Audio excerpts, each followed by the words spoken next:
naye nga Tamale ku Pastor Bugingo ayabika era nga omwogerako ekibi tusebe bwebale kubeerawo ku lwa mukwano gwo. Kanyalirize Deputy Mayor w'Amakindye Ssaabagabo Kanaala Moses, nyanyirize ne Kansala Faizo Cameraman mwebale kujja sebo. Neyanziza okumpa akatiso okubaako kyenjogera. Mbalamusizza mwenna mu linnya lya Mukama waffe Yesu Kristo. Tusanyusa okubasanga wano.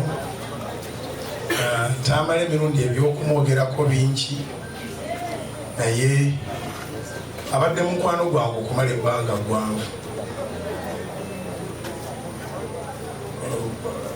Mukwano gwo bw'aba agenze okujjako nga yajulira nti obadde mukwano gwe, naye wano tulabikirawo nnyo bangi abadde batamwagala weebali kati bamwagala, n'ababadde bamwagala nabo weebali nabo kati bamwagala. Kujjako Katonda nga yafuddeyo n'aga nti gundi naawe oli wano. Erinnya lya Mukama lyebazibwe. Naye Tamale ekyensobola omwogerako abadde loyo. Bw'aba akwagala akwagalira ddala, era bwe kuba kulwanira si nze nzekka, ffenna abadde atulwanira. So n'olwekyo tumukubireko mu ngalo wadde nga yeebase. Omulundi bwe yasemba okujja ku Kanani yakola statements nyingi nga zizitowa, naye nga zonna ziraga nti akutte ekkubo lyakutereeza bulamu bwe. Emu ku zo yagamba abaali babuuza nti olokoka ddi? N'abagamba nti ate singa mbadde saagala kulokoka nandikomye wano. So Tamala abadde ayagala Katonda, era nze namutegeera nnyo emyaka mingiko. Ne tunyumya ne mugamba, Tamala obeera olimba nti olina amayembe, oli musajja mugezigezi, naye abantu bakuno era beetaaga balimba. Balimba amayembe, balimba emisambwa, balimba okubayiira obudomola bwa asidi, ewakuba ennyondo n'obujambya na biki. Tamale abadde mulungi nga gwe weesalirawo ky'otwala mu Tamale. Ayigiriza n'asaaga naye tava ku mulamwa, taddayo ku mulamwa. So tumusaaliddwa era tugenda kwongera okumusaalirwa, naye ewaffe Masaka gye tuzaalibwa ffenna wadde bagenda bakutulakutulamu. Kati nange sikyaliwo e Masaka, ndiwo e Lwengo kubanga ndiwo Enkoni, bakutulira Kingo mayiro emu obutawera ne bagandi kati bansudde Lwengo. Era sijjaga nti nzaalibwa Lwengo, nze nzaalibwa Masaka. Kati ne Batamala ab'ekyotera bonna nayo yafuuka disitulikiti, wonna twali Masaka, Sembabule eri yonna.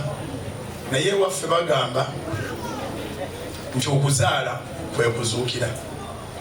So Tamale alese abaana, amagezi tegasikirwa, naye tuwabulawo kantu muntu kasigaza akalaga nti ono mwana wa Tamale. So tukkirize Katonda nga bwe tukuŋŋaanya abangi bwe tuti tunoonyenga ku baana bano, kubanga abaana nga baŋŋambye nti wano waliwo abamwagala nga yekka yasobola okuvayo n'aga nti ono abadde ali onaalimba naye ali wano tanjagala muwadde. Abaana bagenda kufeesinga judgment etabakwatako, nga basinga okweraga, ate bwe banaatuuka bali bagenda basimbira amakuuli. Nsaba tusonyiwe Tamale ffenna abali wano bw'aba alina kye yakukola, kubanga omufuba omusalira omusango naawe olinda lw'olifa. Ekintu kye nnakakasa nti teweetaaga kukola nnyo okukyakiivinga, bakiyita kufa. Okufa tekwetaaga kubanga okola nnyo, nti nga bwe webaka ennyo ojja kulemerwa okutuuka ku kufa. Obanga bw'oli musiru tewali ayinza kuwona kufa. So okusonyiwa kintu kikulu nnyo.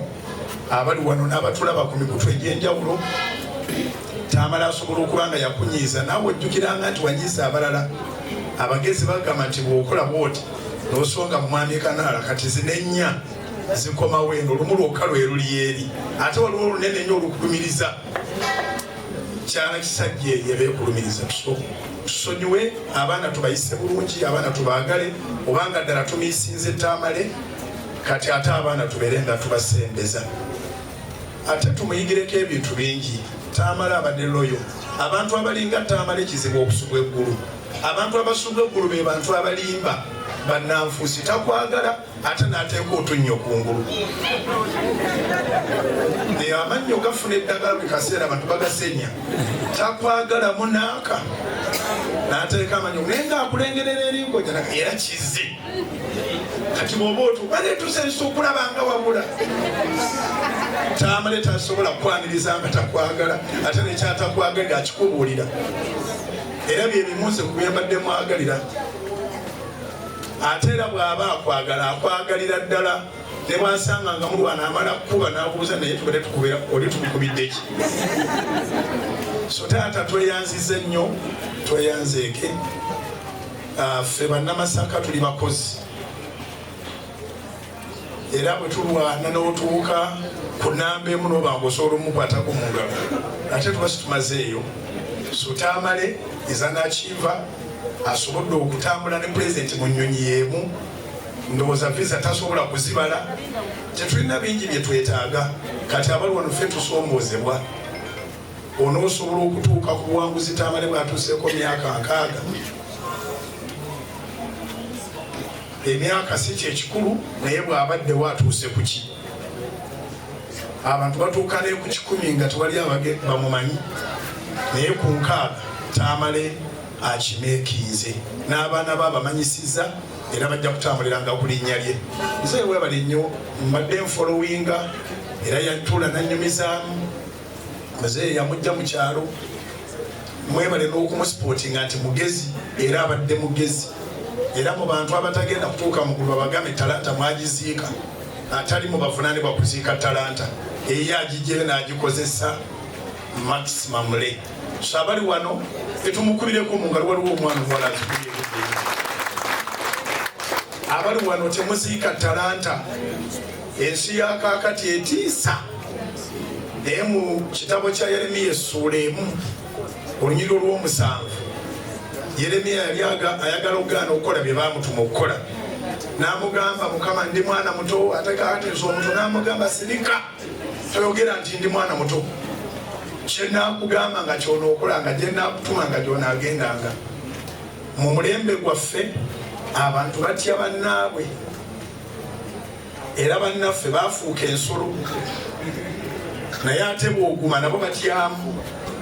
Sokozesa talanta yo ove mu nsi tukujjukireko ekyo. Mukulu Tamale ebirowoozo byabadde abiteeka nnyo mu bwino era abadde antiisa nti amanyi n'okuwandiika peegi 2. Abagendako okusomera okimanyi nti olisaakinga n'ebitagasa n'obiteeka kuli ekitabo kikole volume naye nga siga emagezi. Tamale bw'aba alina ebigambo nga bya pages ekitabo kiwedde era agenda kifulumya. So nsaba tunoonye n'ebitabo bya Mukulu Tamale tubisome ajja kusigala ng'ayogera. Omuntu awandiise tafa. Omuntu awandiise omuntu alikodinze ayimbye tafa. Kyemmanyi Tamale zo balina volume nga 15 oba 10. So gy'abadde abiprintingira tusaba mu bikube naye mu kuziika tuguleko omuntu aguleko byaguzeeko. Tamale abadde muntu wa bulijjo nga teerangirirangako nti nabbi naye abadde nabbi mu ngeri kubanga buli muntu asobola okubeera nabbi bw'aba ayogera ebigambo ne bituukirira.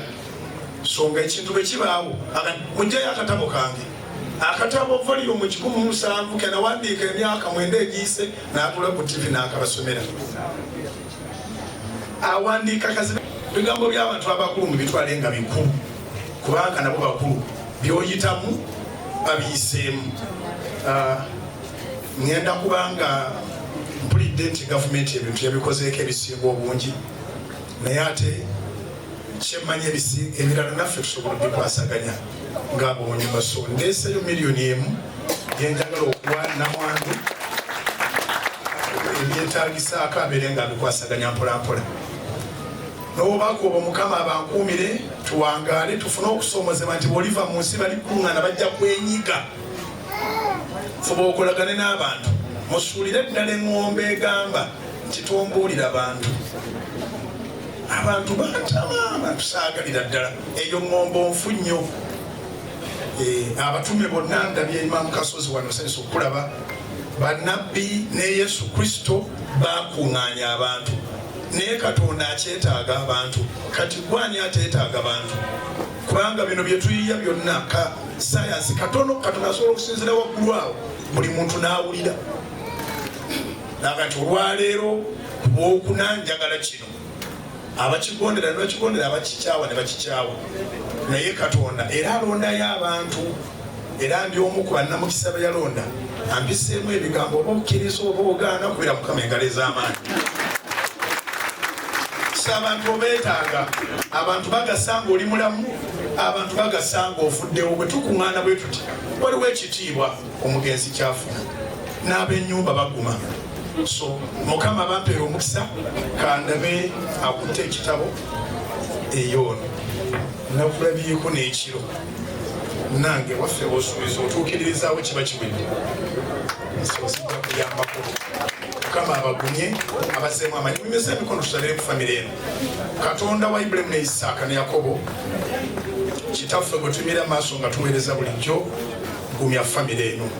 Ebigambo byonna ebyogerwa mukulu Joseph Tamale takyabiwulira naye famire eno yeewulira. Naffe tuwulira buli omu ng'ayogera naye famire eno gisibe amaanyi, gigumye okufa kuno kwadda era twali ajja kuwona. Era yengeri yokka ekutuukako Mukama mu nsi tuli batambuze. Famire eno gigumye ekitegeere nti kino kyatugerekerwa. Ate era ffenna abali wano tujja genda tetumanya ani asooka naye emyaka 10 tewali bakyali mulamu ku ffe ffenna egiri mu maaso. Tukusaba famire eno ginyweze, abaana famire yonna ginyweze, babeere bumu nga kitaffe n'omwana n'omutukuvu ali obumu mu Kristo Yesu Mukama ffe tusabye. Amiina. Mukama abawe omukisa.